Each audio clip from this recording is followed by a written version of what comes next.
예수님의 생명이 참 생명입니다. 온 힘으로 예수님을 붙잡는 성도님들 되십시오. 오늘의 말씀은 이사야 15장 1절에서 9절 애타는 선지자의 마음입니다.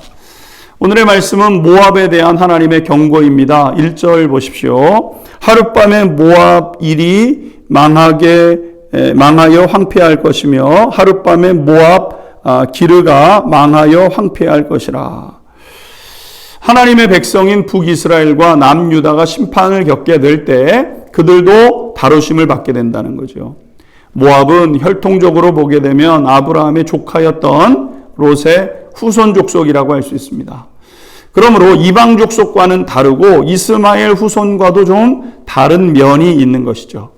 그래서 오늘 먼저 바벨론의 심판을 말씀하시는 그 말씀과 다른 부분이 좀 보이게 됩니다. 그것은 먼저 모압에 대한 심판에 대한 말씀에는 조롱이나 풍자가 없다는 거죠. 오늘 1절에 기록되고 있는 알리나 기르는 모압의 도시 같은데 이 두 도시가 하루 사이에 황폐하게 될 것이다 라고 말씀하셨습니다.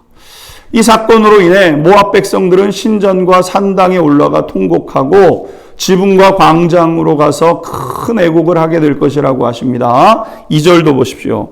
그들은 바잇과 디본 산당에 올라가서 울며 모압은 느보와 메드바를 위하여 통곡하는도다. 그들이 각각 머리카락을 밀고 각각 수염을 깎았으며. 이 모압이라는 족속은 그모스라는 우상을 섬겼는데요. 이 그모스는 황소 모양을 한 우상입니다. 승리와 풍요의 신이라고 일컬어졌죠.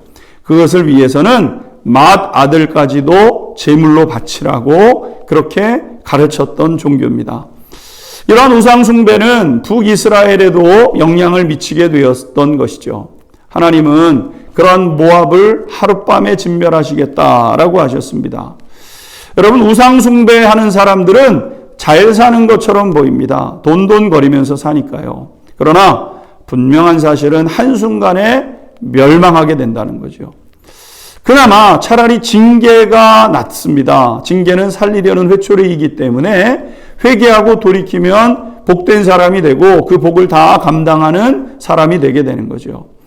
그런데 오늘 이사야 선지자는 모압 심판을 바라보면서 애처롭게 여깁니다. 5절 말씀 보십시오.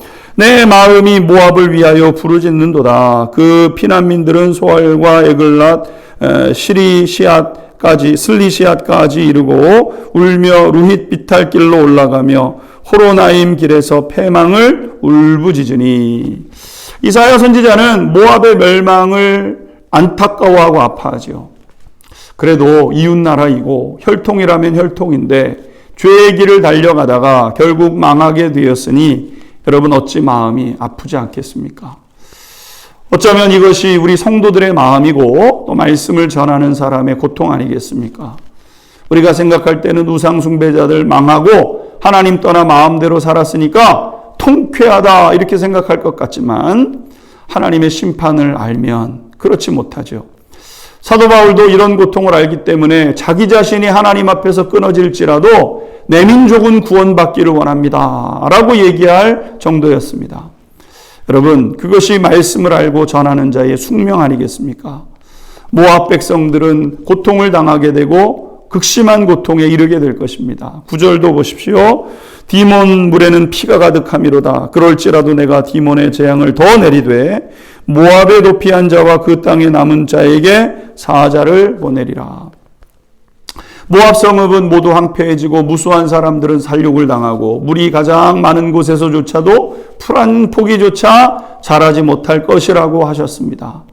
모든 것을 버리고 멀리 피난을 간 사람들만 겨우 생명을 부지할 정도죠. 여러분, 이것이 무엇입니까? 심판입니다.